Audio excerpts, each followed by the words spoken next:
Okay, kung first time motorcycle owner ka and ang una mong motor is Honda Dio, para sa yung video na to.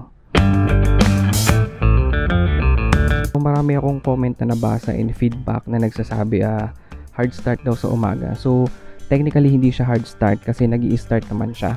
But the thing is, kailangan mo siyang i-choke. Okay, so choke start ang tawag doon kasi nga cold start tayo sa umaga or kapag medyo matagal nating hindi nagamit kahit pa within the day. So yun yung nagpapataas ng konti ng RPM sa idle sa pag-start natin. Gagawin nyo yung choke hanggang sa medyo uminit ng konti yung makina at mag-stable yung RPM. And then mga 1 minute or more, walang 2 minutes, pwede nyo nang tanggalin yung choke. And normal na yung idle speed niya kasi medyo uminit na ng konti yung makina. So hindi nakakasira ng makina yun. It's normal sa mga carbureted na motor. May mga carbureted na motor na hindi mo na kailangang i-choke. So most likely yun yung mga motor na may auto choke feature. So yun, pag start mo sa umaga, okay na, stable na yung minor niya na mataas ng konti. Then pag uminit yung makina, bababa ng konti yung minor niya sa normal idling speed. So yun yung mga may automatic na choke. So itong sa atin, Honda Dio, hindi siya automatic. Huwag kayong maglala, ganun talaga, normal siya sa umaga sa cold start or kapag matagal mong hindi nagamit yung motor. So hindi naman ilalagay dyan yung choke feature kung hindi yan kailangan. So for me, hindi siya hard starting. So nag-i-start siya, just so happen na mamatay yung makina kasi nga malamig pa. Okay, so sa mga carbureted engine, para makuha mo talaga yung magandang performance sa umaga or sa bago mo siya gamitin, painitin mo ng konti yung makina. It's normal, okay lang yun. Takong tip sa inyo kapag nag-start kayo sa umaga, kapag cold start or kapag matagal yung hindi nagamit yung makina, ikinikik ko ng twice or 3 times itong kickstarter. Naka-off yung susi, tapos ikikik ko ng 2 or 3 times to, at least sa umaga or kapag matagal ko hindi nagamit. The reason behind that is gusto kong mag-circulate muna yung engine oil. Gusto ko may ma-activate yung oil pump para umakyat yung langis papunta doon sa ating mga valves, no. So bago mo i-start, so yun yung practice ko. It's up to you kung gagayanin nyo o hindi, pero it's a good thing na ma-pre-lubricate yung makina bago niya talaga siya i-start. So 2 to 3 kicks here, tapos susi, and then saka ko siya i-start talaga. Dito naman sa ating gulong, hindi ako naglagay ng sealant, ng tire sealant. Okay, tubeless siya. So it's up to you kung magsisilant kayo o hindi, pero ako personally hindi ako naglalagay ng sealant kahit doon sa mga luma kong motor. Kasi the reason behind that is mas gusto kong na-monitor ko yung tire ko, kung kailan siya nabutas, anong klaseng butas, gaano kalala yung butas.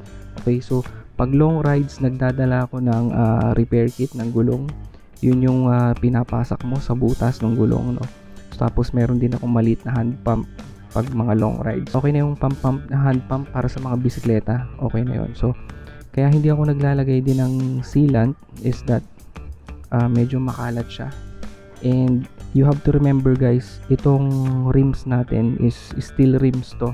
Okay, so I'm not sure kung gaano ka-corrosive yung tire sealant, pero sa mga alloy mugs hindi siya siguro corrosive, pero ito kasi ay steel rim, so pwede yang makorode sa loob kapag may sealant. So ayun, bear in mind lang. Nabasa ko lang din sa manual, the first time na ma-hit ng needle yung red sa fuel gauge mo, ibig sabihin meron ka pang natitirang 1.4 liters sa gas tank. Okay, approximately ganun kapag gumagana ng maayos yung inyong fuel gauge. So the first time na tumama yung needle dyan sa may red sa fuel gauge, dyan sa may red indicator, ibig sabihin 1.4 liters ang natitira sa inyong gas tank. Dito naman tayo sa ating combi brake system, so etong number 1, yan yung kable ng front brake lever. Tapos itong number 2, ito yung kable na kasama nung rear brake lever natin, Base sa nabasa ko sa manual, yung proper adjustment nito is mas tensioned itong number 1 kaysa dito sa number 2. Ibig sabihin, itong number 2 medyo maluwag talaga dapat yan. Ang nabasa ko sa manual, dapat meron kang gap dito. May sort of play or gap dyan sa part na yan. Ang recommended ng manual is 1 mm na gap. The reason behind that is ayaw mong mas malakas yung front brake dun sa combi brake lever kapag pinrest mo yung rear brake.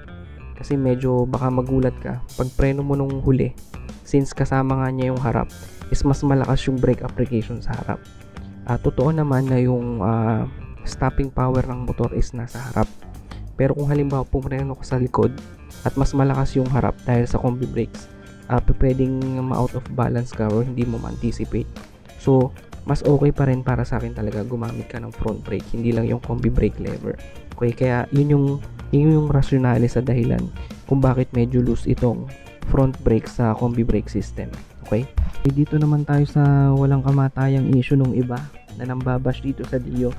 Wala daw side stand. Okay, so okay lang po na walang side stand kasi napakagaan po ng motor na to. Ang dali po niyang i-center stand. Okay? And meron naman po siyang provision dito para makabitan ng side stand. Ayan po, meron po. Ewan ko nakikita nyo nung maayos Pero meron ditong dalawang butas. Ito. Yan, butas na yan. Dalawang yan. Diyan talaga nakalagay yung side stand. Bolt on lang. Okay? So, hindi nyo kailangan magpa-welding or hindi masisira yung warranty nyo dyan dahil bolt on lang. Fabricate lang ng bracket, then side stand, then kabit lang dyan. So, para sa akin, hindi napakalaking issue na wala siyang side stand para hindi ka bumili nito kung gusto mo talaga. Yung side stand po, nagkakahalaga ng 500 to 1,000. Kung nakabili ka ng motor, napakaliit na halaga ng side stand para hindi mo siya makabitan kung talagang gusto mo. At ako personally, kahit walang side stand, okay lang. Gasolina naman, ang recommended ng manual is 91 octane and above. Okay, bakit 91 octane lang and above? Kasi po, ang compression ratio ng ating makina is, kung hindi ako nagkakamali, is 9.1 something, 9.1 lang. Wala siya sa 10, hindi siya 11. So, yung 9.1 compression ratio, considered po yan as low compression pa. Hindi siya high performance na engine. Yun po yung ibig sabihin nun. Ibig sabihin, kahit medyo mababang octane rating, pwede. Hindi kakatok yung makina mo. So, ako personally ang ginagamit ko is yung premium. Okay, yung 95 octane. Hindi po kailangan yung high octane na 98 or 100. Sa akin, premium, okay na. Yung regular na unleaded, okay din pong gamitin yon. So, dito sa harap, may mga nabasa akong comment na hindi daw balance yung manibela tsaka gulong. Sa akin, medyo hindi nga. So, pero kapag ang mahalaga naman doon pag sinasakyan mo yung motor is yung balance yung manibela at saka straight line yung takbo ng motor mo. So, ito yung napapansin ng iba na tagilid raw. Tingin ko sa fairings lang, sa alignment ng fairings. Kasi halos lahat parang ganun yung napapansin na parang hindi daw nakasentro. Pero kapag nananakbo na siya, balanse naman yung pakiramdam ko sa manibela at saka straight line yung takbo ng motor. So, tingin ko fairings alignment lang to. Okay, so marami sa mga nakamotor na 4-stroke na nakabili ng bago, usually ang nakikita kong una nilang ina-upgrade is yung pipe. Okay, so nakakapagpalakas daw. Ako, I would not recommend na baguhin agad yung pipe or ipakalkal agad yung pipe. So, minsan kasi, more often than not, yung lakas na sinasabi kapag nagpalit ng pipe, minsan psychological lang Kasi umingay yung motor, lumakas yung tunog, ang feeling ng mga rider is nakahinga daw ng maluwag yung makina. Well, totoo, nakahinga ng maluwag yung makina, but we have to remember na ang makina po may required yan na back pressure. Okay, so kung masyado mong pinaluwag to, pwedeng mawala yung back pressure, humina yung back pressure, you might actually be losing power kapag nag-open pipe ka. Okay, so ako personally hindi ako magpapalit ng pipe unless meron akong binago sa intake. Ibig sabihin, mag-upgrade ako ng carb, magpo-porting ako ng konti sa heads, and then saka ako magpapalit ng pipe. Then proper tono.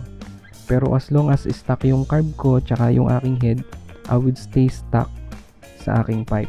At isa pa, hulihin po yan pag maingay. May mga lugar, kahit tahimik, basta nagpalit ka ng pipe, huli ka. So, just a reminder po sa ating lahat. For me, ang uunahin kong i-upgrade dito, siguro suspension dito sa likod. Not necessarily mas mababa, pero mas maganda yung play. At saka kung performance wise yung panggilid, yun ang aking unang gagalawin.